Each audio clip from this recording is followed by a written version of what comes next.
টাঙ্গাইলে পরীক্ষা দেওয়া হলো না বা শিক্ষার্থীর শিক্ষকের সংবাদ সম্মেলন। টাঙ্গাইলে ভুয়াপুরে এসএসসি পরীক্ষা দেওয়ার জন্য ফর্ম পূরণের অর্থ দিয়েও পরীক্ষা অংশ নিতে না পারা বা শিক্ষার্থীর ব্যাপারে কলেজের ভারপ্রাপ্ত অধ্যক্ষ আখতারুজ্জামানের উপর দায় চাপিয়ে সংবাদ সম্মেলন করেন সামরিক বহিষ্কৃত লোকমান হোসেন তালুকদার। মঙ্গলবার সকালে 11টা উপজেলা নিকটাইল বাজারে সোনালী ব্যাংকের নিচতলায় অপপ্রচারের প্রতিবাদে এক সংবাদ সম্মেলন আয়োজন করেন।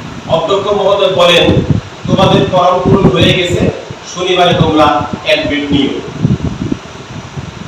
29 জুন 2024 তারিখ শনিবার ভারপ্রাপ্ত অধ্যক্ষ মহোদয় কলেজে আসেন এবং দুপুরবেলা ঘোষণা দেন, তোমাদের ফর্ম পূরণ হয়নি, তোমরা পরীক্ষা দিতে পারবে না।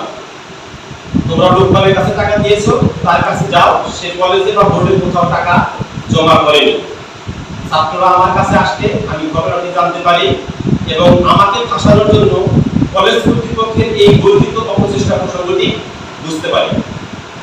22 জন শিক্ষার্থী ও কয়েকজন অভিভাবকের মাধ্যমে জানতে পারি বিষয়টি নিয়ে বিতর্কিত দাতা সদস্য আব্দুল হক মিন্টু, ইব্রাহিম মন্ডল ও আব্দুল মোনায়েম সরকার আমার বিরুদ্ধে তাদেরকে উস্কে দেওয়ার সর্বোচ্চ চেষ্টা চালাচ্ছে।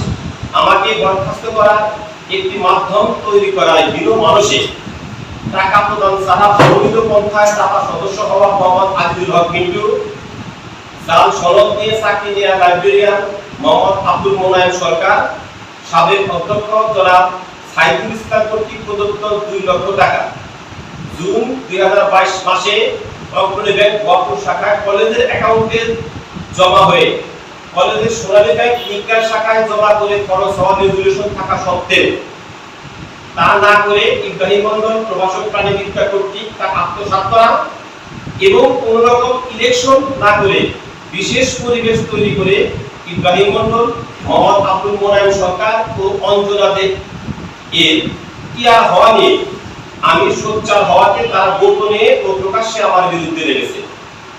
কিন্তু এই 22 জন শিক্ষার্থীকে পরীক্ষার সুযোগ থেকে বঞ্চিত করে আমাকে ফাঁসানোর চক্রান্ত করবে আমি তার ধারণা করতে পারিনি। বিষয়টি আমি তদন্ত সাপেক্ষে উপযুক্ত বিচার চাই।